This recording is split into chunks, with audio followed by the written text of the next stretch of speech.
Modernization of Syria, Iraq, and Libya railways.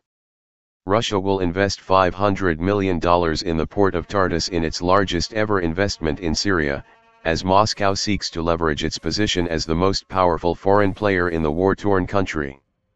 Moscow entered the Syrian war in 2015 with a military onslaught that helped President Bashar al-Assad turn the conflict in favor of his regime and made Russia a critical power broker in the Middle East.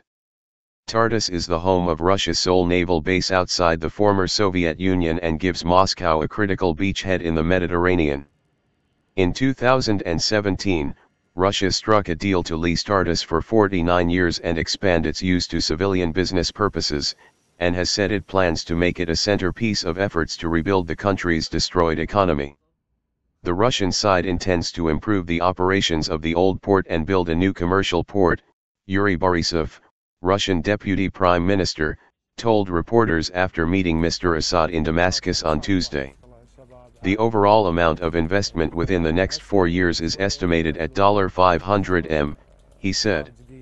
While Syria's near 9-year war is continuing in some parts of the country, Moscow is pushing efforts to find a post-conflict peace settlement and drum up international finance to rebuild the country's infrastructure.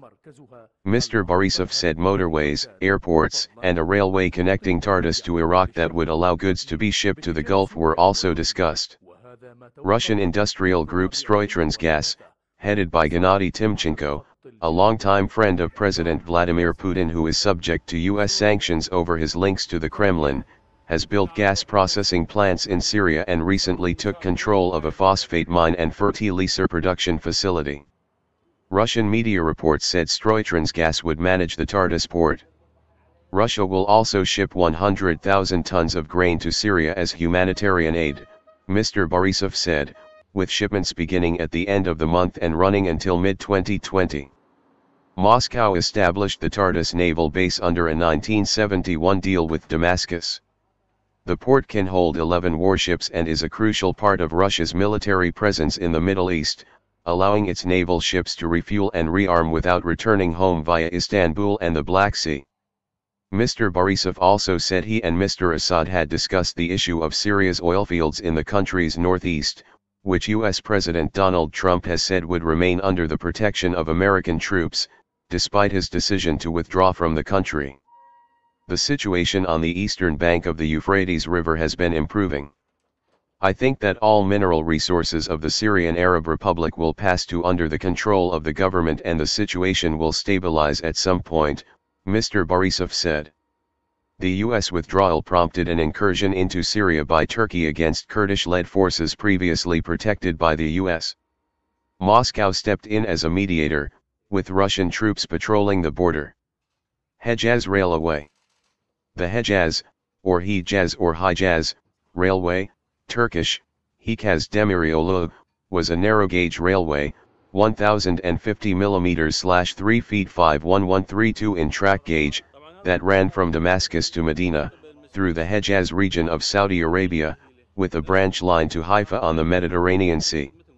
It was a part of the Ottoman railway network and the original goal was to extend the line from the Haydarpaşa terminal in Kadıköy beyond Damascus to the holy city of Mecca. However, construction was interrupted due to the outbreak of World War I, and it reached no further than Medina, 400 kilometers, 250 miles, short of Mecca. The completed Damascus to Medina section was 1,300 kilometers, 810 miles. The main purpose of the railway was to establish a connection between Constantinople, the capital of the Ottoman Empire and the seat of the Islamic Caliphate, and Hejaz in Arabia, the site of the holiest shrines of Islam and the holy city of Mecca, the destination of the Hajj annual pilgrimage. Another important reason was to improve the economic and political integration of the distant Arabian provinces into the Ottoman state, and to facilitate the transportation of military forces. Iran to build railway through Iraq, connecting to Syrian port, official. Iranian technicians and engineers are due to complete the Shalamshah-Basra railway with a plan to eventually connect it to Syria's Latakia port, an official in the Islamic Republic of Iran Railways, RAI, said on Sunday. Since the Iraqis have stated that they cannot afford construction of the railway to Basra, the railway was decided to receive Iran's financing, which will be paid back by the Iraqi side later, Deputy Head of RI for Infrastructure and Technical Affairs Mazi Yazdani said, quoted by Iranian Fars news agency. He mentioned that the railway will link Shaylamsha in Iran to Iraq's southern province of Basra and then to Latakia port in northwestern Syria, stating that it would result in a major boost in transit of goods between Iran and Syria. The agreement for the construction of the railway networks between Iran and Iraq dates back to 2014. According to Yazdani, the Shaylamsha-Basra railway line will need only 32 kilometers of new track to connect existing railways, costing a total of 2,200 billion rials, US $52,200. After linking Iran's railway to Basra, Iranian cities would then be connected to other central cities in Iraq, Minister of Roads and Urban Development Abbas Ahmed said. Iran's railway system is linked to railways of Central Asia, China, and Russia, and if the 32-kilometer Shaylamsha-Basra railway will be constructed, Iraq can transfer goods and passengers to Russia and China and vice versa, he added. The construction of the project comes as the U.S. has recently imposed the second round of sanctions on Tehran, targeting the energy and financing sectors or Iran. In 2010, Iraq-Turkey railway link reopens. The first train service in decades has set off from northern Iraq to Turkey. Both countries hope the reopening of the historic rail link will contribute to the fast-growing trade between them.